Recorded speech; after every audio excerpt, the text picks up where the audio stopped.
Kabilang ang Pilipinas sa mga bansang nagpamalas ng kakayahan ng hukbong pandagat sa pagdiriwang ng ika-50 anibersaryo ng Republic of Singapore Navy. Ito ang balita ni Robert Navoa. Nagtipon sa Changi Naval Base ang 46 na warships at may 6,000 delegasyon at bisita para sa kauna-unahang International Maritime Review na pinangunahan ng bansang Singapore.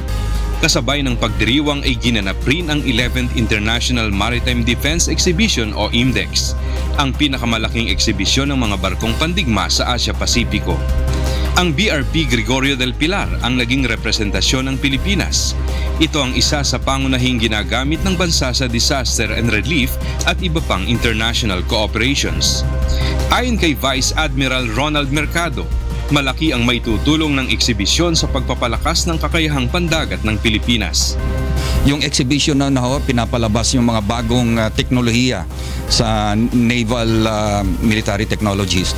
So kami po, ako, tsaka nagsama ako ng mga ibang senior officers sa Philippine Navy ay lumalahok at pumupunta ron sa exhibition para makita ho namin yung mga latest naval technologies para maisama natin sa modernization program of the Philippine Navy.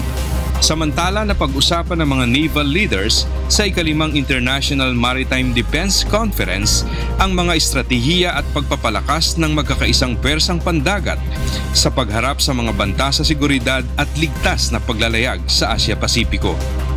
Sinabi ho ng lahat ng mga speakers doon, mga panelists natin during the symposium, that yung isang mechanism, the CUES, Code of Unplanned Encounters at Sea, has been very useful in limiting the tensions when navies meet in the high seas. So ito ho, nag-uusap po kami ng iba hong mga mekanismo.